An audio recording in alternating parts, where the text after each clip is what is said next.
bés fukk ak ñett njéegal ak xaste. pharisien bi Simon ñaan Yeesu mu ñëw lekkandoo ak moom. Yeesu dem kër waaja toog ca lekkukaay ba. moo waay xale yi jàll leen ne du ngeen dégg moo waay xale yi du ñu toog mukk.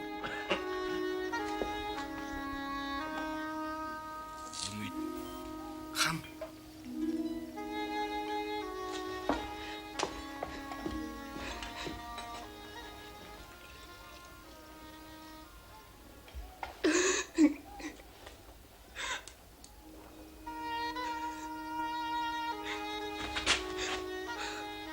lu muy def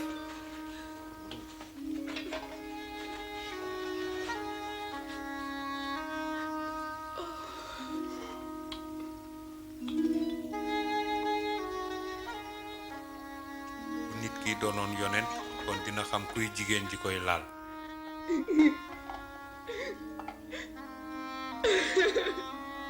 dina xam ne jigéen ji mooy kat la.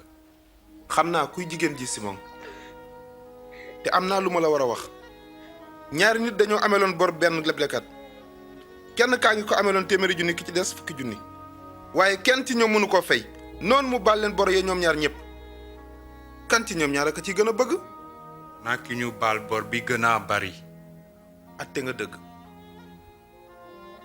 gis nga jigéen ji dugg naa sa kër te joxuloo ma ndox ngir ma raxas samay tànk waaye moom raxas na samay tànk ak rangoñam ba noppi fomp leen ak karawam bi ma agsee foonuloo ma moom bi ma duggee ba tey tàyyiwul ci fon samay tànk defuloo diw ci sama bopp waaye moom sotti na laj ko leen ci samay tànk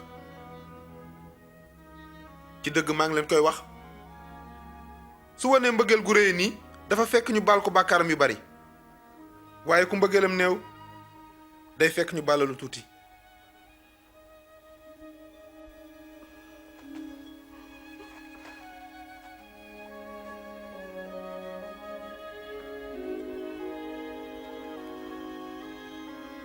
baal nañu la say bàkkaar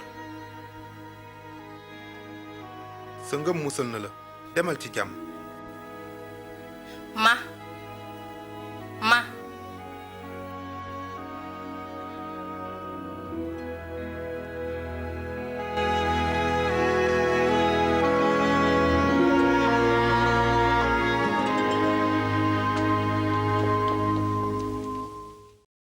jëfi jigéen ja nan lañu dëkkee lu nekk. farisen ba ay dëfinam ak i jëfam nan lañu wutee ak yu jigéen ja. lan la ma Yeesu dëkkee ngir ma soppi ko.